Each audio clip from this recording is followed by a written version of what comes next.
Some suggest that happiness is related to goal fulfillment. Women's focus is on relationships and family life, while men are more concerned with financial and professional success. By extrapolating these generalities, we might conclude that women might be happier when they are younger and raising family, and men more satisfied reflecting on successful career advancement. But these are guesses. Looking deeper shows underlying differences. Women value self-esteem based on relationships, while men value control. Women measure their worth based on other people's opinions, experiencing imposter syndrome, which causes them to doubt the validity of their accomplishments. Men are willing to take more risks even though they may have internal doubts. Men apply for positions where they lack expertise, and it is possible that women experience more stress and reduced happiness by holding back and doubting their abilities. Fear of failure can make women overly sensitive to social or interpersonal cues. They may internalize issues or repress anger in order to avoid conflict.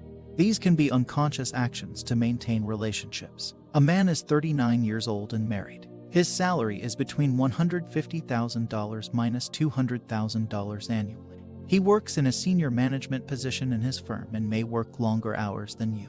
Speaking of home, he's got one young child with his wife, who works part-time.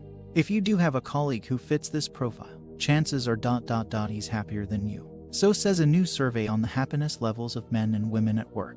The study, done by digital media firm Captivate Network based in Chelmsford, Ma, surveyed 673 people this past July in 14 major urban centers across North America. Its conclusion: men are generally happier at work than women.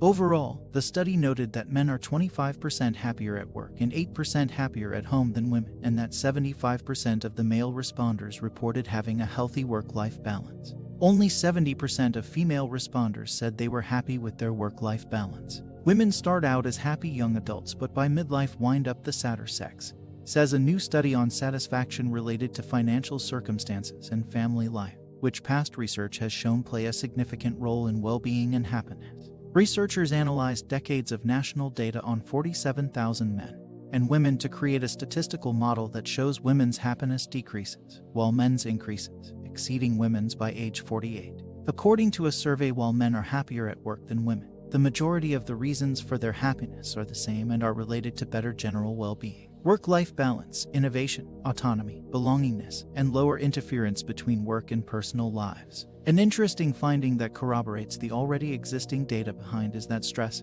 and mental health significantly impact workplace happiness for women.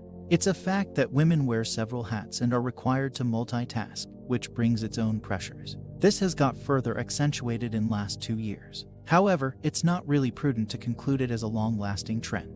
It also differs across industry, geography, and individuals, believes Prem Sai, CHRO, JK Organization. Sudeep Ralhan, CHRO, Upstocks remarked, by creating a culture of inclusion, and then specifically focusing on the needs of each demographic, we can build a culture where everyone is able to bring their whole self to work.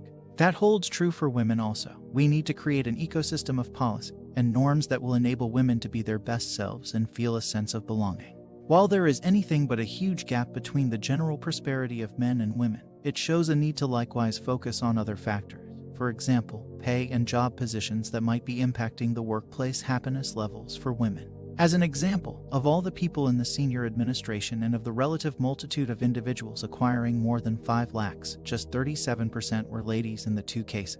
Other than this, the orientation jobs in the public eye that occasionally will generally come down on ladies to perform various tasks and take care of the necessities of both their home and work lives make sense of this well. An unevenness is probably going to negatively affect their apparent pressure and emotional wellness, which likewise makes sense of why a few ladies have been driven away from their positions.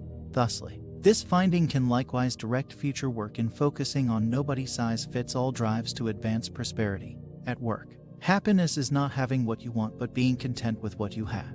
Happy people tend to like themselves, feel in control, and have a similar approach to life. Happy people do things that give them joy, take pride in accomplishments. They don't worry about other people's opinions, laugh at mistakes and grow from them.